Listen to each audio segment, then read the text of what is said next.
ပြီးခဲ့တဲ့ပိုင်းမှာတော့ကျေလေးပွင့်ထက်တိုင်းသူတော်စင်တွေပေါင်းပြီးမိတ်ဆာမီတောက်ကိုရှင်းပေးနိုင်လိုက်ပါတယ်။ချောင်းရဲကဝှေဖုံးကိုနိုင်ယူပြီးမီတောက်ရှိတဲ့ကိုရသွားတဲ့နောက်တော့ဝှေမြင့်ဆက်ကချောင်းရဲနောက်ကိုရောက်လာခဲ့ပါတယ်။အရှင်တွေကိုကြိုးသိထားတဲ့ချောင်းရဲလည်းအစိုးရကကျိုးစုဝေးထားတဲ့မီတောက်ဂျာဘာကိုဝှေမြင့်ဆက်စီပြစ်လွှတ်လိုက်ပါတယ်။မီတောက်ဂျာဘာနီးကပောက်ကွဲသွားတာဖြစ်လို့ပောက်ကွဲမှုရဲ့ကျိုးဆက်ကိုချောင်းရဲလည်းအနေငယ်ခံရပါတယ်။ချင်းရဲကပောက်ကွဲမှုတွေကြားကနေဆွဲထုတ်ပြီးဒီလောက်စောစားတဲ့အတွက်ချောင်းရဲကိုစိတ်ပူပြစ်တင်နေပါတယ်။ဂျာဘာကအားကောင်းပေမဲ့ဝှေမြင့်ဆက်ကိုမရှင်းနိုင်သေးဘူးဆိုတာကိုချောင်းရဲသိပါတယ်။ချင်းရဲလည်းဝှေမြင့်ဆက်ထပ်တိုက်မယ်ဆိုအပေါ်ပြုတ်ပြီးမဲ့ပြောတော့ဝှေမြင့်ဆက်ကမင်းတို့မြင်နေရတာငါရဲ့အစစ်မှန်ရေးရှင်းမဟုတ်ဘူးပြောပြီးချင်းကားပွင့်သူတော်စင်ဖြစ်ကြောင်းကိုထုတ်ပြလိုက်ပါတယ်။ဒါကိုမြင်ရတော့အားလုံးလည်းကြင်ကြတဲ့ဖောက်ခွက်ထားတဲ့ဆိုတာကိုသိလိုက်ပါတယ်။ကိုမျိုးနယ်ကြီးကချင်းကားပွင့်သူတော်စင်ဖြစ်နေတာတော့တိုက်ခိုက်တာရှေးအောင်မျိုးနယ်သူရဲ့သဘောတူညီချက်ကိုအရေးမထားတာလားမေးတဲ့အခါခုမှဒီစင်ကိုရောက်ဖို့ရှိတယ်လမ်းမဲ့ကူရသေးတာမလို့သဘောတူညီချက်ကိုရှုပ်ပေါက်တာမဟုတ်ဘူးလို့လူတွေကြပါတယ်။ချင်းကစပြီးတိုက်ခိုက်တဲ့အခါအစ်ကွာချက်ကြီးမလွန်တာမလို့အရေးနေပါတယ်။အကြီးကဲများသူကလည်းအနှစ်သာရသွေးကိုလောင်ကျွမ်းစေတာမလို့ဝှေမြင့်ဆက်ကိုမတန်းနိုင်ဘူးဆိုတာကိုသိပါတယ်။ချောင်းရစီပြေးဝင်လာပြီးတိုက်ခိုက်တဲ့အချိန်မှာတော့ကျွန်းတဲ့ကိုဖျက်ဆီးနိုင်သွားတဲ့ရှေးဘိုးဘေးချောင်းရှံကကာကွယ်ပေးလိုက်ပါတယ်။ဘိုးဘေးပြထားလာတာဖြစ်လို့ချောင်းရလည်းအန်ရကင်းသွားပါတယ်။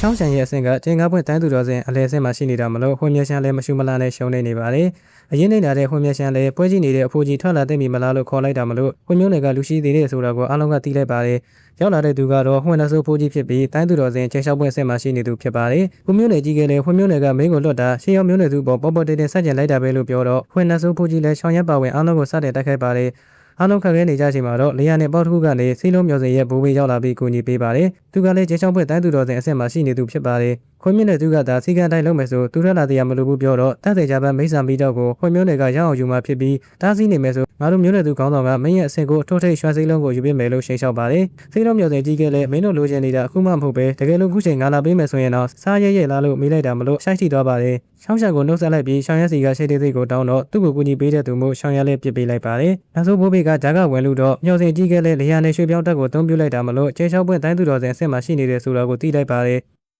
ရှိတဲ့စိတ်ကိုရသွားတဲ့မျိုးစင်ကြီးကလည်းထူးခြားပြီးတော့ကရှိတဲ့စိတ်ထဲမှာကိုယ်တိုင်ဝင်ပုံးနေပြီးသူ့ကိုလူရကြရင်အားလုံးအင်အားတွေကုန်ခန်းလာတဲ့နောက်ဆုံးချိန်မှာကျွမ်းမြတ်ယူဖို့ရည်ရွယ်ထားခဲ့တယ်ဆိုတာကိုသိနေပါတယ်။ဒါကြောင့်လည်းပြန်ထွက်လာခိုင်းလိုက်ပြီးမင်းရဲ့ဇယိုက်ကကျန်းလာမလို့အလဲပိုင်းကုန်းမြေကိုသာတောင်းဝဲပြုမယ်ဆိုတက်ရှိတဲ့အားလုံးဒုက္ခရောက်နိုင်လို့တက်စင်ကြပမိစ္ဆာသူတော်စင်ကရှင်းပိတ်ထားခဲ့တယ်လို့ပြောပါတယ်။မိတော့ကတော့နှစ်တည်ကြာကြီးတခင်ကိုပေါ်ပြုပေးခဲ့တာတော့သူ့အတွက်ဘာကျိုးမြတ်မှမရတာမလို့တမန်ဝမ်းမြူခဲ့တာဖြစ်ပြီးဒီနေရာကထွက်သွားနိုင်မသွားနိုင်ကတော့မင်းတို့ပြောနိုင်တာမဟုတ်ဘူးဆိုကပုံရင်းရောင်နှဆိုးနဲ့တိုက်ခိုက်ပါတယ်။မျိုးစင်ကြီးကပဲနှဆိုးရုပ်ထုကိုဖြည့်ရှင်းနိုင်လိုက်တော့ဂျပန်မိစ္ဆာမီတော့လဲကောင်းကင်တက်စင်ရှေးရောက်စီရင်ကြီးကိုထုတ်ပြီးအားလုံးကိုကာယံထဲမှာပိတ်ထားလိုက်ပါတယ်။ဒီစီရင်ကတက်စင်ဂျပန်မိစ္ဆာသူတော်စင်ကိုယ်တိုင်ဖန်တီးခဲ့တဲ့ကာယံဖြစ်ပြီးသူကိုယ်တိုင်တော့ခုမှနားလည်နိုင်ခဲ့တာဖြစ်ပါတယ်။ဒီစီရင်ထဲမှာဆိုသူ့ကိုရှင်နိုင်သူမရှိတာမလို့အားလုံးကိုမိကြိုတွင်ဖြစ်တန့်တယ်မှုလုပ်ပါတယ်။မင်းတို့ကလူတွေထွက်ပြေးဖို့ကြိုးစားတော့လဲအကာယံကိုမထိုးဖောက်နိုင်ပါဘူး။ဒီရှင်တွေဖြစ်လာတော့စေးလုံးမျိုးစင်ကြီးကပူပေါင်းမှုပြောပြီးစီရင်မှာကောင်းကင်စီရင်နဲ့မြေကြီးစီရင်တစ်ခုရှိတာမလို့ကောင်းကင်စီရင်ကိုသူတို့ကရေဆန်ပြီးမြေကြီးစီရင်ကိုတော့ဝမျိုးတွေကလူတွေကိုတာဝန်ပေးလိုက်ပါတယ်။ဆောင်းရလဲစီရင်ကိုဖျက်ဖို့လုပ်နေချိန်သူတယောက်တည်းကြားနိုင်တဲ့စကားသံနဲ့အသီးသီးပင်လယ်တွေကနေခဏခဏငါးသုံးမှုခွင့်ပြုချက်တောင်းတာကိုကြားလိုက်ရပါတယ်